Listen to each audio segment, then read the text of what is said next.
So we have here the Quran and the Sunnah and Ijma'. So we covered these three topics. Now this brings us to the issue of reason, aql, rational, the reason. And there are numerous proofs from reason. The scholars have mentioned them.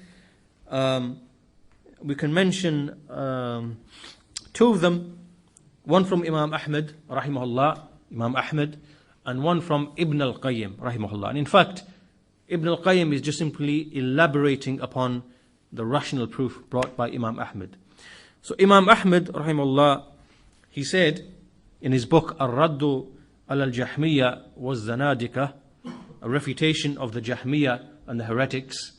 He says, when you wish to know that the Jahmi lies upon Allah, when he claims that Allah is in every place and is not in one place exclusive to another, then say to him. So in other words, Imam Ahmad is saying that these people, because in that time the Jahmiyyah, there were of two types. One type used to say Allah is in everything, Allah is in every place, Allah is in everything. And another type used to say Allah is not in the universe, nor is he outside the universe. Allah is not above the universe, nor is he below the universe. You're saying all these impossible things, right? So Imam Ahmad is saying that when you come to know that this individual is a liar, he's lying about his Lord, then, when he claims that Allah is in every place, then ask him, say to him, did Allah exist when there was nothing? Did not Allah exist when there was nothing? And he will say yes. Obviously, he can only say yes. There's no other answer to this question. Did Allah exist when there was nothing? Of course, Allah existed when there was nothing. So he will say yes. So once he's established this, then you say, when he created something, so now Allah exists and nothing exists. When he created something, did he create it within himself or did he create it outside of himself? So he can now only give three answers. There are only three answers to this question. Right? When Allah created something, did he create it in himself or did he create it outside of himself? So he will only have three answers. If he claims that Allah created the creation within himself, then he is a kafir. Because he's claiming that Allah created the jinns and the devils and Iblis within his own self. This is kufr, this is disbelief. And if he says that Allah subhanahu wa ta'ala created them outside of himself, then from this point there are two answers. Okay, there are two answers. So either he says Allah created the creation outside of himself and then he entered into his creation. Then he himself entered into his creation. Like what the Christians say, that Isa alayhi salam, that Allah subhanahu wa ta'ala, he came as Isa alayhi salam into his creation. Right? So now they either give this is a second answer. And again, this is kufr and this is disbelief.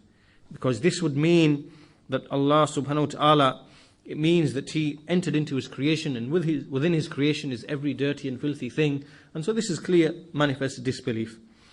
Or thirdly, he can only say that Allah created his creation outside of himself and then he did not enter into them. Rather, he is distinct and separate from them. So if he gives his third answer, this means that he's abandoned all of his falsehood. And so this is a proof from reason, from rationale and from reason. And Ibn al-Qayyim rahimahullah, he actually elaborates upon this proof. This proof originates with Imam Ahmad, but then he elaborates upon it and he actually has 5 questions. He elaborates upon this and actually has 5 questions. And so this is in a bit more detail. But basically, the only difference between this proof is that first of all we say, does Allah subhanahu wa ta'ala exist only in the mind? Or does he exist in reality? Right? Because some things exist only as ideas in our mind. It's only an idea. Right? So if I said love or mercy, right? You can't point to love and mercy. You can't say here's love and there's mercy in a bottle. It doesn't exist like that. Love and mercy are ideas in the mind. They exist in the mind only, right? They're ideas. So we're asking, the first question is Allah subhanahu wa ta'ala an idea in the mind only? Or does he exist outwardly in reality? So if he says Allah exists in the mind only, he is a kafir, disbeliever. Established his disbelief. Right? Meaning that Allah doesn't actually exist, there's only an idea in the mind. If he says Allah subhanahu wa ta'ala, yes, he exists outside of the mind in actual reality. Right? So now this is the first question, he's answered correctly. Then you take him to the next question. So then there's a series of questions. And so the next question basically is, okay, now that you establish that Allah exists outside of the mind, he exists in outward reality, this existence, is it separate from the creation, or is it together with the creation? Is it the same as the creation, or is it a separate one from the creation? So now, obviously, if he says, yes, it is, his existence is the same as the whole of the creation, then he is a disbeliever. He's a disbeliever. Right? He's more disbelieving than the Christian who says that only Isa is Allah. Right? Because here this person is saying that the whole creation is Allah. Right? So either he says this, or he says, yes, I believe that Allah subhanahu wa ta'ala, his existence is separate and distinct from the existence of the creation. Right? So now this is the second level of the question, a second level of the argument with respect to him. And then if he says, I believe that Allah subhanahu wa ta'ala, his existence is separate and distinct from the creation, then we say, okay, now, does Allah subhanahu wa ta'ala, does he indwell in the creation? Does he come into his creation? Or can the creation come into Allah subhanahu wa ta'ala? Right? So we already know, we accepted that Allah is separate and distinct from his creation. But the next question now, the third question now is, does the creation enter into Allah, or does Allah enter into the creation? So now we're coming to the level of what the Christians believe, that Allah enters the creation as Isa alayhi salam, or as other people believe that some people, they merge with Allah and they enter into Allah. So again, depending on how he answers, then we say that this is disbelief or this is correct. So anyway, the point being that these are just some rational proofs that we use to establish that if Allah his existence is separate from the creation, he's outside of the creation, he does not merge and mix with the creation, then the conclusion can only be that Allah subhanahu wa ta'ala is above his creation. And there are some other rational proofs as well. In fact, there are numerous other ones that other scholars have given, and one of them is indicated by Imam al-Tahawi rahimahullah. We discussed this previously in a lesson when we said that the 6 directions do not encompass him, do not encompass Allah subhanahu wa ta'ala. This is a rational proof to show that Allah is above the creation. The 6 directions do not encompass Allah subhanahu wa ta'ala. It's a rational proof, and it's a proof against the Ahlul Kalam, And so there are some other proofs like this, and this moves us on now to the issue of the fitrah. And the fitrah is that which every person is created with, and it is something that is deeply rooted in the fitrah. There are certain things, when we say the fitrah, it means that the soul of an individual, there are certain things which are ingrained in that soul, within that soul. And these are many things. These are, to give you an example, one of those things which is ingrained in the soul, and which is a proof, in fact, for Allah's existence as well, is that if you were to, let's say a child is beaten wrongfully. A child is beaten wrongfully, or is hit wrongfully. the child actually, when the child cries, then there's a feeling of injustice. Right? There's a feeling of injustice. The child actually feels it, and in fact, an adult feels it as well. So let's say, for example, if someone was to just stand up and walk up and just give someone a backhand across the face like this, for no reason whatsoever, everybody who's watching, whether he is a Jew, a Christian, a Muslim, a Hindu, a Buddhist, no matter what he worships, or even if he's an atheist, every single one of them will feel that this is injustice. They will know that this is injustice, right? This is the fitrah. Even in an atheist, this is a fitrah, right? And likewise, the person who's received the backhand across his face, he will want justice, right? There is an anticipation of justice. In his heart, there's a feeling, hey, wait a minute, something's wrong here. I need justice to be done, right? He wants justice. He feels justice needs to be done. This anticipation of justice is from the fitrah as well. And this is common to every single person on the face of this earth, even in the atheist. And this is a proof to the atheist that, you have something within you. Because sometimes these atheists come along and they say, well, we have a morality, we are moral people, we have a sense of right and sense of wrong. Well, that's because Allah subhanahu wa ta'ala put that within you. That's why you still have a sense of morality. So some of them say, well, I don't cheat, I don't steal, I don't drink, I don't I don't kill people, I don't this, whatever, I don't that, I have morals. And he thinks that this somehow is, justifies his atheism. And the fact of the matter is that this is actually the fitrah, the natural disposition that Allah created you upon. That's what's coming out through that speech of yours. But it's just that you are, in your intellect, in your mind, or maybe you have arrogance, there's something wrong with you. But these things that you're saying, they are just from the fitrah. So that's an example of something from the fitrah. And also from the fitrah is that everyone knows, that the soul recognizes that which is originated, that which comes to be, that it has to have one who brought it into existence. Al-muhdath, that which comes to be, la budda lahu min muhdith. It must have one who brings it into existence. This is another thing that every person's soul is from the fitrah. Like, for example, if someone sees like a phone on the table, then obviously someone knows that phone must have been put there on the table. This is just simple, basic, innate. You don't even have to think. This is not even reason. It's not even reason. This is not even aql that you have to reason that this is the case. Rather, the fitrah knows that this is the case. That if there's something here, clearly someone put that there. If there's a glass of water on the table, clearly someone put that on the table. This is like from fitrah knows this, without even thinking with the reason.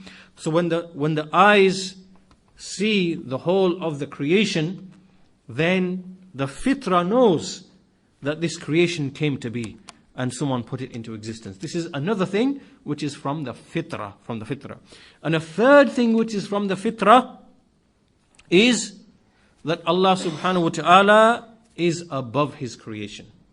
Every soul knows that Allah is above His creation.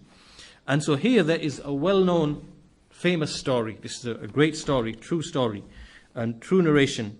And this is a dialogue that took place between a person of the Sunnah, a person of the Sunnah, and an Imam of Kalam, of Ilmul Kalam. And this Imam of Ilmul Kalam, he's someone famous. He's known as Abu al-Mu'ali al-Juwayni. Al-Juwayni, he was from the 5th century of Hijrah, and he used to be known as Imamul Haramain. He's from the scholars of the Ash'aris. And in that time, these people, they used to deny that Allah subhanahu wa ta'ala is above His throne because of the ilmul kalam, this poison that came into Islam and into the people of Islam. And there was a discussion. So this Al-Juwayni, he was giving a lesson in his dars, in his masjid. He was on the the pulpit. And the Imam is known as Al-Hamadani. There's an Imam known as Al-Hamadani. Ali Al-Hafiz, Abu Ja'far, Ibn Ali, Ibn Abu Ali, Ibn Abi Ali Al-Hafiz. His name is Al-Hamadani. So what happened is that he was mentioning this verse, Ar-Rahmanu ala al-arsh istawa, that Ar-Rahman ascended above the throne. This is one of our proofs to prove that Allah is above His throne. So when he was explaining this verse, Al-Juwayni, he said, there was Allah whilst there was no throne. And what he means by this is what he's really trying to say here is that Allah didn't do an act which is istiwa, because Allah existed and then the throne didn't exist. And then the throne existed and Allah was still where He was. Right? This is what he's trying to basically put across. Right? He's trying to explain the verse away. The verse says, Ar-Rahmanu ala al-arsh istawa, that Ar-Rahman ascended above the throne. So we believe Allah ascended above the throne. We don't know how Allah ascended above the throne because we don't have that knowledge. We don't know how Allah's essence is. So therefore we do not know how Allah's attributes and His actions are. We don't know that. But he's trying to explain the verse away by saying, there was Allah whilst there was no throne. And then he started waffling. So the narrator is saying, then he started wandering in his speech, going here and going there, not really coming with anything. So then he says, I said to him, Al-Hamadani now, he says, I said to him, okay, we already know what you're saying. We already know all of that.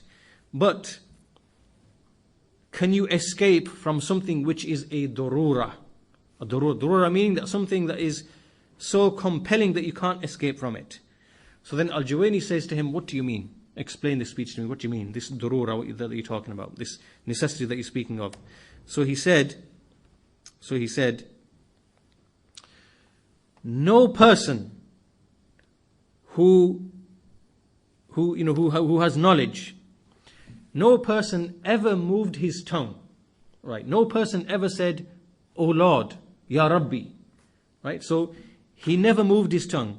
He never ever moved his tongue, except that before he moved his tongue and said, "Ya Rabbi," in his heart inwardly there was a qasd.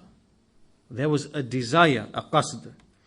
And this qasd, this desire, it didn't proceed to the right, or to my right, which is to this way to you, or to the left, or, but rather it only desired what is above. Right? In other words, when one of us, when we say Allahumma, or when we say Rabbi, Ya Rabb, when we make this speech, before we even made this speech, inwardly, there was a desire that is seeking above. Right? No one ever seeks this way, or to the left, or to the right. But he knows in his soul that it's only seeking upwards. Right? Everyone knows and feels this. It's from the fitrah. And so he says to him, so now, can you escape? Now you try to escape from this qasd. You tell me, you try to, where's the escape from this qasd? So inform us, so that we can finish off this discussion of above and below.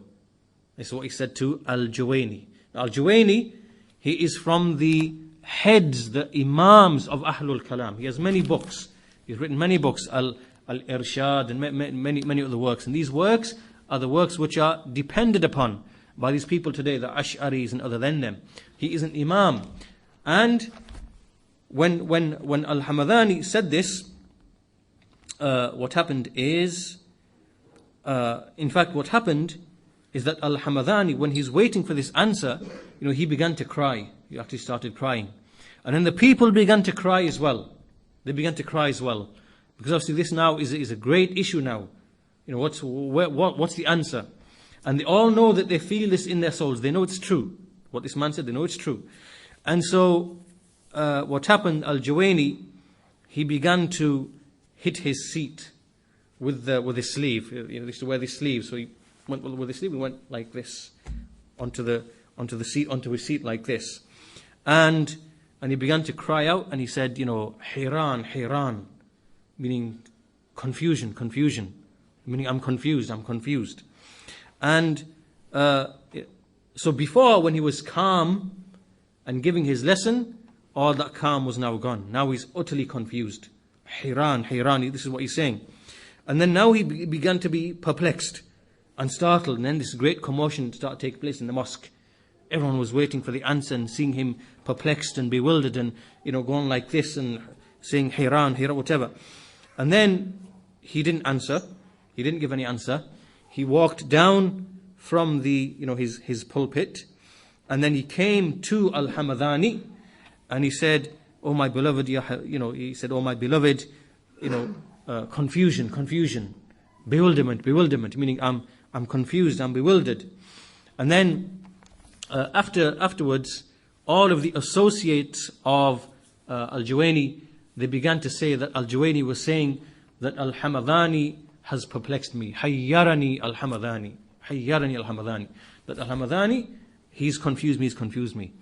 So you see how a man who builds his foundation upon ilmul kalam, which is ilmul kalam, he can't deny the fitrah, he can't reject the fitrah. No matter how sophisticated and intelligent these people claim to be with the ilmul kalam and whatever else, they cannot deny what Allah has ingrained in every single soul of this knowledge, that when you seek Allah, you're seeking from above. And so this is a proof from the fitrah. This is a proof from the fitrah that Allah subhanahu wa ta'ala is above his creation. And with that, we finish with one more story. In fact, which is a story that some of the scholars mention. Those who, when the scholars used to travel in the old times, the scholars of Islam, and they used to leave the Muslim lands, they used to go past the borders of the Muslim lands, and they used to go into the lands of the non-Muslims. And sometimes they used to go into the land of the Turks. And in that time, it used to be known, what we know today to be Russia. Right? Because those regions, those people living in those regions used to be known as the Turks. But that region was known as what today we know to be Russia. And so some of these scholars used to write that when they were sent by some of the Khalifas, by some of the Abbasi Khalifas, the Khulafa in the Abbasid Khulafa, they used to be sent by the rulers to go towards these lands in Russia and where these people used to be. And they used to write that we found a people didn't used to worship Allah, used to believe anything, didn't used to worship Allah, and neither did they have any like a messenger that was sent, like a messengership.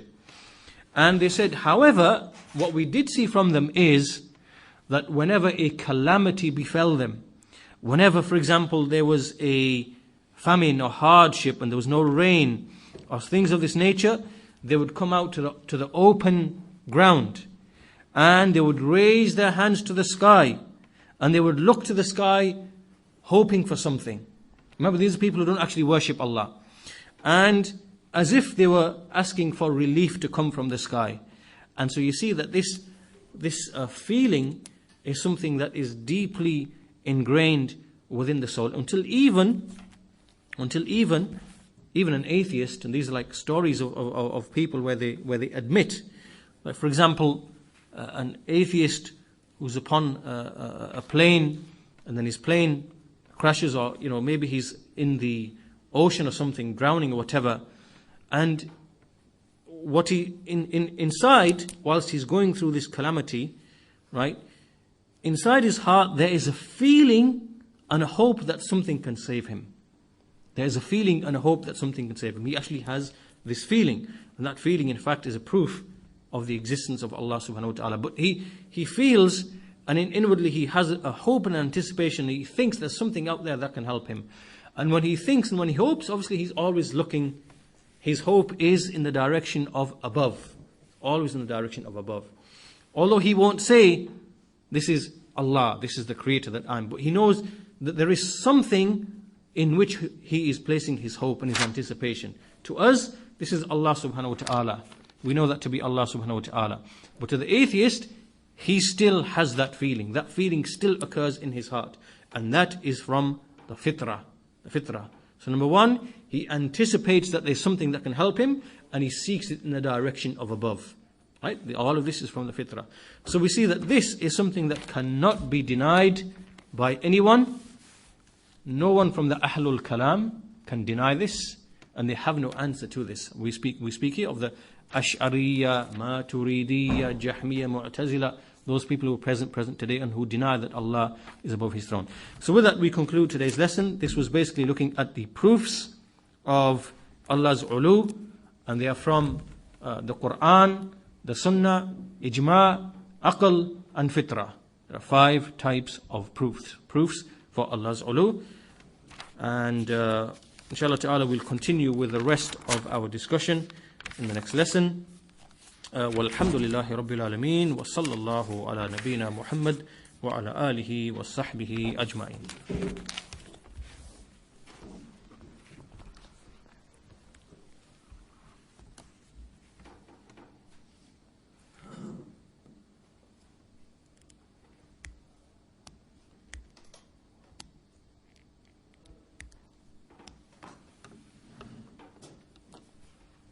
There's a question just very quickly about the martyrs who are slain, and it is claimed about them that their bodies are preserved. That which we know from the Sunnah is that Allah subhanahu wa ta'ala has prevented the earth from consuming the bodies of the prophets and messengers. And as for those besides them, Allahu A'lam, we don't know of any such text or any such thing that states about the bodies that they will be preserved, even if they are martyrs. We know that about the prophets in particular, that their bodies are preserved. This is a textual evidence.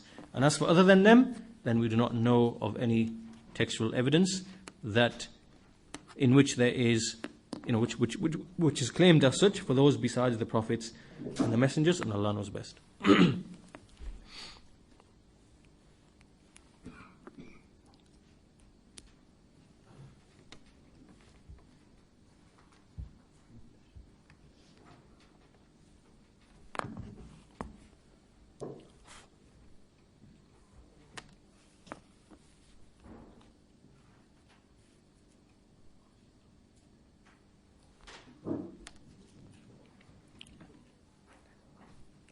Okay, inshallah, there won't be any lesson for the next couple of weeks until the new year now, inshallah ta'ala. So we'll take up our discussion then, which will probably be the first or second week of January, inshallah ta'ala.